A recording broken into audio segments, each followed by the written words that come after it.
The First Coast's most accurate forecast from the First Coast News Weather Team, certified by Weather Rate, sponsored by AC Designs.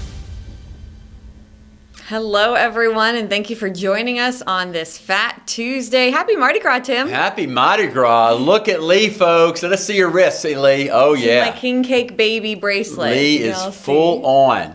We are, I'll be covering a Mardi Gras event tonight in Fernandina at Lanyap. I heard they got a good Mardi Gras band. That will be fun. So that's why I'm all decked out. And of course, I thought we should start in New Orleans because it's Mardi Gras.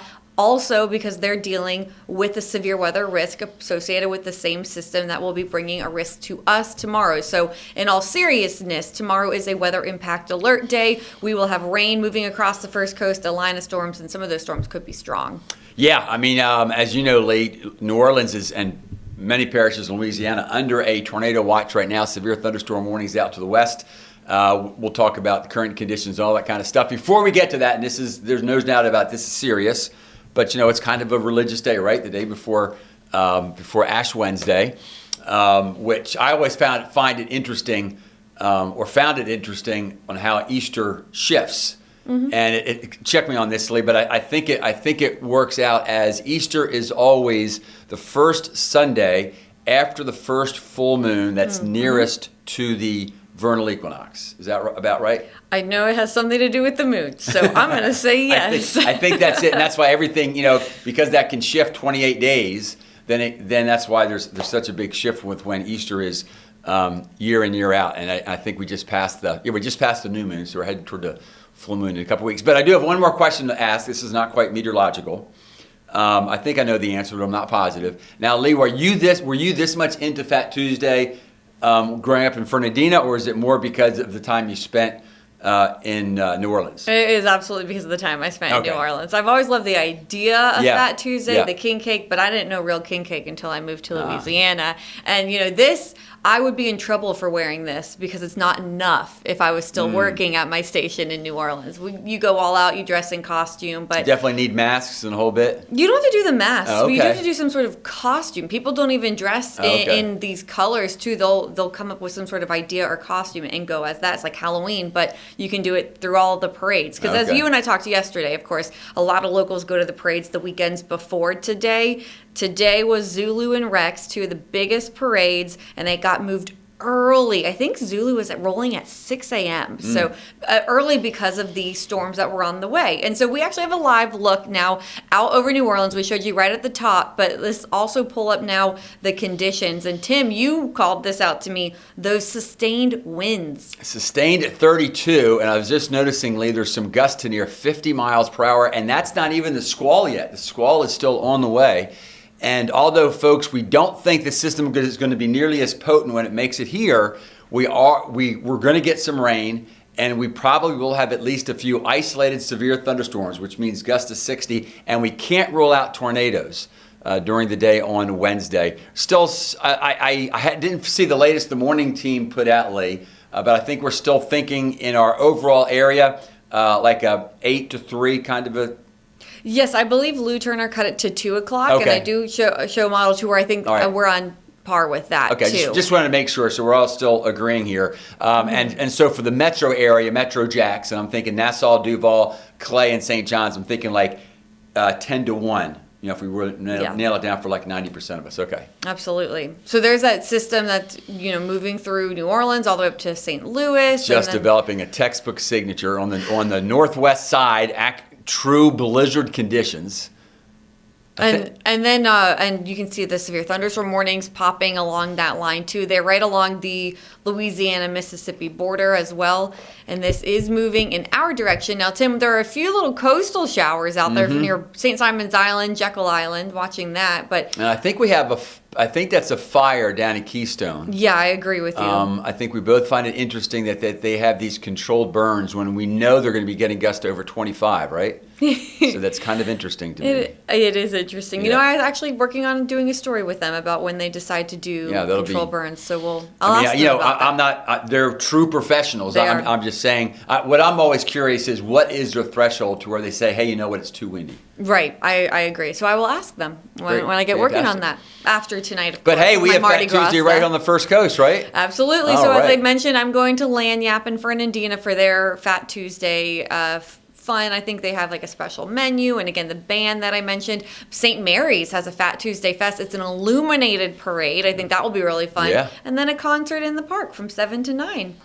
So temperatures dropping through the 60s, cloudy, but I don't think we'll have much in the way of rain. You just have to watch out for those showers, like we were seeing, those coastal showers that are drifting on shore. But here comes the main event. Exactly. So tomorrow, you want to take this away, Tim? Yeah. So this is the latest model. So we're all sort of analyzing this together, but it certainly supports the latest GFS and the latest European, which shows the squall line, which and you see the solid line of rain and some intense colors, which means intense thunderstorms, that they're showing 8:30. So I think we're still lining up with 8 a.m. It's into Waycross and Lake City. And for those of you new to the area, we pretty much think of those towns, those counties, Columbia on up to northern Ware as being like the western and northwestern part of what we call the First Coast.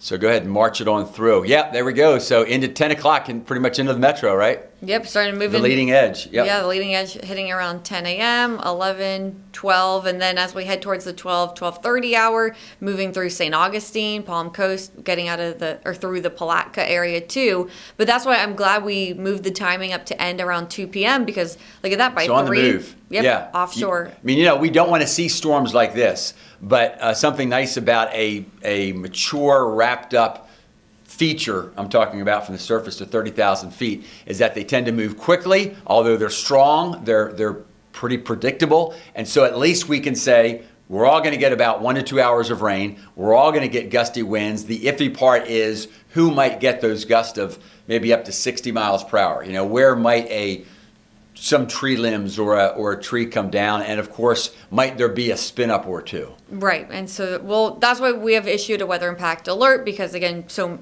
pretty much everyone getting rain, but there is that isolated severe threat. So you can see the timing there, 8 a.m. until 2 p.m. So this next graphic, meteorologist Lou Turner left this for us. So Tim, you and I are actually looking at this together for the first time, but he did a county by county breakdown of what they could see, who could see what, and when. So it looks like for Ware, Brantley, Pierce, 8 a.m. to 11 a.m. probably exiting the area by 11 because as we saw that metro area. If we were all in discussions together, if I was going to tweak that at all, I might say, should we move it to 7 because maybe Western Ware might actually get that leading gust front. And that's another thing, folks, is that it looks like because this is going to come through as a solid squall line, it'll be that first gust front where the highest winds will be. And so in other words, some of the highest winds will come right as the heaviest rains first hit. And then although it's going to stay windy, those winds will be dropping as the system moves east. So go ahead, All right, Lee. so then we go east, Glenn, Camden, Charlton, Nassau, 9 a.m. to 1 p.m. he put. And again, Tim and I are likely going to tweak the timing tonight because Lou used what he had this morning with the models, and now as we get into these afternoon and evening hours, we have a little bit more. It's closer. Exactly. So. This is the same thing would be happening if we were earlier and Lou and Robert or Ross were here later. Hopefully, as we get closer to the event, then we continue to tweak it closer and closer to what actually happens. And that's why we always ask you guys to check back in for updates because we are constantly tweaking it as it gets closer. And Great point. Yeah, so you and I are going to tweak it tonight, and I'm sure Lou will then really pin it down tomorrow morning at 4 a.m. before he starts his show. So, looking out at Columbia, Baker, Union, and Bradford, you're again in that early slot. So the morning hours, you have the isolated severe storms that are possible when that line of rain and storms moves on through. Duval County, Tim. Yeah, so we have 8 to 2, and again, I think we're probably going to tweak that a little bit. I just thinking out loudly, I'm thinking if specifically for Duval, I'm thinking we could probably say 10 to 1. I agree with that. Okay. Yep, I totally agree with that. And then let's see, we'll go down to Clay and Putnam. Yeah, that's a tough one because that extends so far north and south. Yeah. That's it's not like we feel iffier about that, but it's that you know what I mean? That covers a large. If we were to go county by county, we could probably be a little tighter with each one of those as well. So in other words, folks, if you can't see the painting, it doesn't make sense to you. For those of you in northwestern Clay County, you're going to be closer to maybe a 9 o'clock hit, Whereas those of you down, south of Palatka, it might be more like, noon to 2 kind of a thing, right? Yeah, exactly. I think that. And then so same for over to St. Johns County too. Yeah, so that's a big spread once again because it's so far north to south. So what would you think, Lee, if you're going to say specifically Bridge Alliance tomorrow? I'm going to back it up. I'm going to go check on the graph again. I really like the graph when we're this close to a system. And I believe... Boom. 12:30ish? Yeah. 12:30. That's my guess right now. Of course, this Model 2 day of has a problem with either usually being around an hour off. Mm-hmm. So, but generally speaking, I'd say St. Augustine lunch hour. Yeah, right. So at least I would not plan on walking across the Bridge of Lions between about 11:30 and 1:30. I mean, unless you want to get wet and possibly be blown off the bridge.